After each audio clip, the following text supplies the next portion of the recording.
if the tissue itself, this is in referring to what we were discussing about soft tissue in dinosaur bones the other week, if the tissue itself has been protected for many millions of years, having been encapsulated some way to completely halt decay for eons, then it should have also preserved the DNA to the same level. Is this the case? And you're on the right track, right? If, soft tissue has the ability to last for millions of years, then surely DNA must have been able to last. Well, the whole problem is, and this is the point we keep making over and over, biologically, that's nonsense. It's absurd to think that any kind of soft tissue can last for millions of years. The toughest soft tissue is arguably collagen. It's long fibrous proteins, right? And yet even the experts say that there should be there is zero chance of it surviving beyond a single million years, right? And we are finding collagen inside bones that are supposed to be up to 200 million years old. Case in point, this crocodile bone right here. You can see we've taken a sample from it, from the base there. We discard the surface, make sure we're taking the inner core.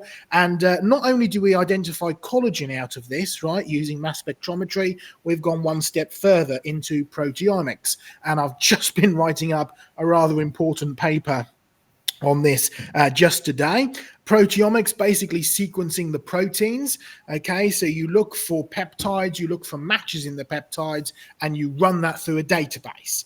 Now, why are you running it through a database? You're comparing what you found in the fossil bone with known matches, known sequences in the real world. This is a fossil crocodilian bone. Now, evolutionary speaking, crocodilians have remained unchanged for just over 200 million years. I don't believe in the time, of course, but what's interesting is it gives us a nice, basis for actually testing this.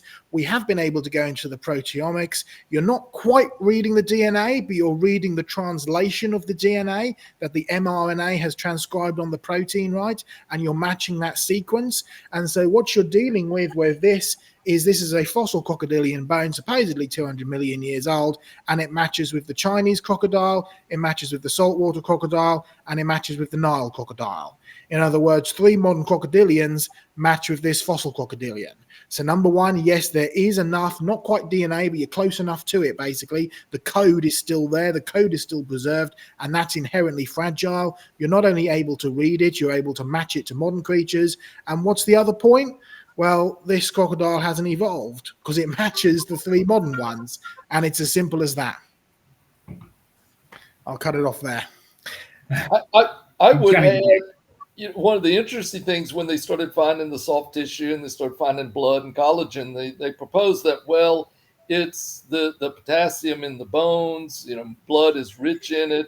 That's what's protecting it and it extending the life out to millions of years. And then they've done research on that. They found that actually in the presence of the potassium, it speeds up the degradation. It would last even less time, the opposite of what they propose. So